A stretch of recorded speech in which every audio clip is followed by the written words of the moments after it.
When I stopped posting videos like over a year ago, it wasn't just the let's take a break kind of thing, let's take a content break. It was more like life just hit me. My village people told me, no, you can't get to the point where you're so comfortable. Stress yourself again. In the last year, I have cried more than I've ever cried in my entire life.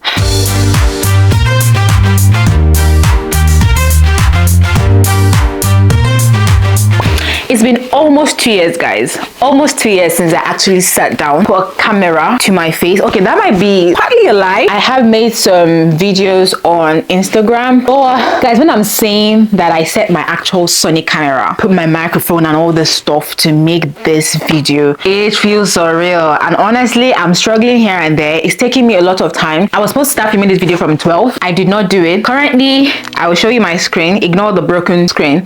It is 2:15. And I have just started trying to film this video from 12 o'clock. Am I happy to be here? I am happy, oh guys. I am so happy. Like, I feel like this has been like a long time coming. I have procrastinated this. I've been wanting to come back to YouTube since like last year, but it just felt like there was never an actual right time to come back on this space. But yay, finally I'm here. I intend to stick around. So please stick around with me as well. What I would do differently, I feel like one of the reasons I didn't come through here, aside from like, life happening and all, was me trying to make things perfect. Do I really know how things will pan out? No, but it just felt like I was constantly trying to get things to be perfect and everything, and that's why I never turned out here. So this is me saying as well that if you want to just continue something, maybe there's something you've left for a long time and you want to get back to it, just get back to it. Don't let the inner voices speak to you, because that's what I've been struggling with for over a year. It just never felt like a right time. Does it feel like a right time now? Yeah, kind of, but is it 100%? No, it's not 100%. I'm personally choosing to show up here. I love doing this. I love sitting down here talking to you guys, chatting with you guys, giving you wonderful content, funny ones or the educational ones. It's what I love doing, and I've missed it so much, and I'm so happy to be a creator again. Coming back here has been so hard, but I said to myself, if I'm gonna come back, I'm gonna come back as my real, authentic self. No mask, no filters, no pretending that life has not been lifing. So let's talk about where I've been. When I stopped posting videos like over a year ago, it wasn't just the let's take a break kind of thing, let's take a content break. It was more like life just hit me like from nowhere. It was an accident, like an unplanned event. But there's some planned things along the line, yes, but it felt like for every plan that I had, there was stumbling block along the line. It kept feeling like whenever I made or I got a milestone, there was also something else that I needed to keep working on. And not to say that this is a personal thing, I think this is something that happens to many people as well, but it's just been so hard trying to keep up. And so it got me to the point where I was just like, oh, I'm just going to focus on myself, my mental health, and I'm not going to toggle trying to be a content creator or make content, because if you make content, you know how difficult it is to be on this space. Everything it takes, full work, it takes to be a content creator. So I just found it so hard to merge that into everything I was dealing with personally at the time. I was working full-time as a nurse, and I was trying to show up for everyone else except, of course, myself. So as some of you know, or some of you don't, I relocated. So I moved from England to Scotland, and many people know that when you relocate to a new state, or let's not say state, let's call it for what it is. When you relocate to a new country, it takes you about 2 years before you start feeling like you have actually arrived. For the first year, you are toggling, bustling, trying to even understand what's going on around you, and then the second year, you start trying to get yourself together. You've acclimatized a bit, and you're trying to now put pieces back together. And I moved to the UK December 2021, and I moved down to Scotland last year, March 2024. So for me, it felt like I had gotten to the point where I was in England, and I felt like, oh, I started getting myself together, focusing more. I started building myself more. And it was like my village people told me, no, you can't get to the point where you're so comfortable. Stress yourself again. That's exactly what happened, because no one forced me to move out from England. I made that decision myself. I told myself I was going to do this. Was Scotland my first choice? No. I was projecting myself to move to the Midlands months. But I think this was all God's plan, because at the time I was job hunting, I really wasn't seeing what I was trying to go for, the specialty I was trying to go for in nursing, in the Midlands. And for some reasons, I just kept saying Scotland at the time for that particular post that I wanted to go for. So I went for it and I ended up here, Scotland, Aberdeen. Scotland was not something I planned on purpose. And then when you talk about Aberdeen, that's another thing. I did not even plan that one. Everything, my movement here was more spontaneous. The only thing that wasn't spontaneous is the fact that I knew that I wanted to move. I knew that I wanted the particular post that I applied for. Those were the only two things that I had in mind. Those were the only two things I was sure about. Whatever I did after that time, I cannot tell you that it was planned. I literally just went with the flow. I decided to leave everything that was familiar to me, even though it took me a while to get there. I was chasing a different kind of dream, something that I had feared for the longest of time. I decided to pursue that aspect of nursing. I was also running away from some kind of pain, some memories, some issues as well, because in my 2 years being in England, I had so much painful memories and things that, you know, I still remember and I feel some kind of way about them. But, you know, I feel like comfortably I've moved past it. For people that have been following me from the beginning of this channel, you'd have an idea. There were rough patches, and that was like the ones I posted on here were just, you know, fragments of things that I actually went through back in England. It was hard trying to juggle, you know, still showing up and making these videos and battling life in general, because we were fighting tug of war, me and life.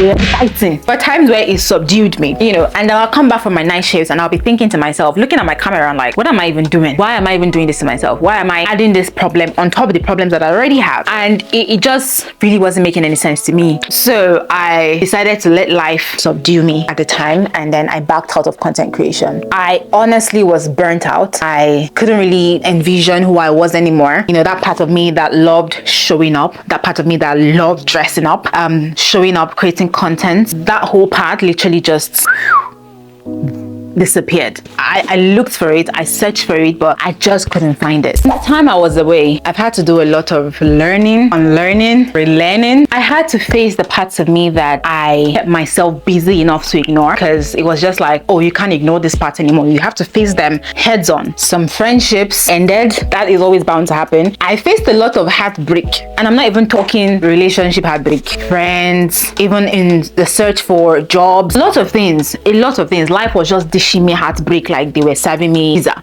Honestly, in terms of facing disappointment from people, I just got to the point where I had to forgive people that even when they know that they are wrong, they will not say sorry to you. I had to get to the point where I was like, okay, I just need to understand that people are people. There are people that are just who they are, and they're just never gonna change or be different. And me keeping grudges or whatever is not doing good for me. I'm forgiving them, but it's not for their good, it's for my own good, because that's the way my mind could be relieved, and I'm not putting more things. I feel like, you know, I have already so many problems or so many things that I'm thinking of, so many things occupying my mind. Adding this one on top was just straining me a lot more. A lot of close friendships went south, you know, we parted ways, and you know, just life kept going on. Guys, I had to learn how to be okay even if I was not okay. Forget the myth of people thinking that I am an apple, I don't break. I cried a lot. Guys, I feel like in the last year I have cried more than I've ever cried my entire life. Yet as life go take hit you, you will just not even know what you're doing. But at the end of the day, I also found the strength that I didn't know that I had. I have so far reconnected with my faith a lot more. Would I want to do much more with that? Definitely yes. I built new routines as well. I found joy in silence, if that makes any sense. And you know, by doing all this, bit by bit, it made me start remembering who I really am and who I really want to be. Most of you will hear me talk now and feel like, oh, she has figured it all out, everything is fine now. That's a lie. I haven't figured anything out. But I'm definitely in a softer space right now, in a more healed space. I still have a lot of challenges, but I feel like where I started from and where I am now, there's a lot of difference. And for those of you that are probably still wondering, I still am a nurse. Okay, ignore the nails, ignore the makeup and everything. This is my day off. This is actually my week off. I just finished 7 nights from last week. This is my week off. So yes, I decided to look good, because I mean, you cannot come here and look like what you've actually been through. You can't do that to yourself. You can't spoil your rep like that. But as much as I'm a nurse, I am happy to say that I am am once again a creator. And it feels so surreal to say that. I've lost touch, and moving down here, people knew me, my friends knew me in England, knew me back in England as a content creator. But since I moved here, not so much. So yes, this will be a new discovery for my friends here. I am just a woman learning to balance the grind with grace. A woman who believes that you can look expensive on a budget. You won't go broke because you want to look good. I'm here to tell you that you can laugh through your pain, and you can also rebuild even if you think you've lost your spark. So what's next? Exciting part. I am bringing into my world, get ready with me, an outfit inspo from a girl on a budget. I know I give off the vibe that I'm expensive and everything. I am expensive, but not as expensive as many people think. And for those of you that don't know, I relocated to Scotland as an intensive care nurse. I know you guys have been wondering, what is this particular post she's talking about that she relocated all the way from England to Scotland for? I am currently an intensive care nurse, so I work in critical care. I'll be bringing you guys IC's Kids series and Nurse Life Diaries, solo living, healing, and soft girl reflections are what you'll be getting on this page. Also, I will try to work on my day in the live vlogs because I'm sure you guys want to know how I get on with my day. Travel content. And you know what? Chats that we should have had long time ago. I feel like I came on here and lost my vision, you know. I made this channel at the first instance to come here and express myself, to chat with my sweet peas, to connect with you guys. And I came here and, you know, always kept a very serious face and whatever. And that's not my personality. I'm very goofy. I'm very playful. I can be serious, but I think I spend most of my time being quite an unserious person. So yes, I want you guys to see me for who I really am on this channel. Not every time serious business, serious business, serious business. There will be time for seriousness, but also all work and no play makes Jack a dull boy, makes Sandra a dull girl. And I am not promising perfection. I am promising me. Honest, real, consistent-ish. If you are still subscribed, thank you so much. Honestly, it's been surreal to even come on here and still find out that I have subscribers. I lost a lot of subscribers, but to my faithfuls, you guys are adorable. Thank you for still staying here even though nothing has been happening here. And if you are new here, welcome to the soft side. No, I'm not coming back here with a bang. That's too much pressure. I'm coming back gently because, in all honesty, that's how healing works. That's how real life works, especially if you've got a full-time job as critical as what I'm doing. Just real life that you would want to merge your extras gently and in a subtle way. So if you are here to grow with me, laugh with me, to cry with me, and to glow with me, I will be seeing you in my next video. I will be uploading videos here every Wednesdays at 5 p.m. So please stay tuned. From the bottom of my heart, I missed y'all and it feels so good to be back. So good. See you guys in my next video. Mwah.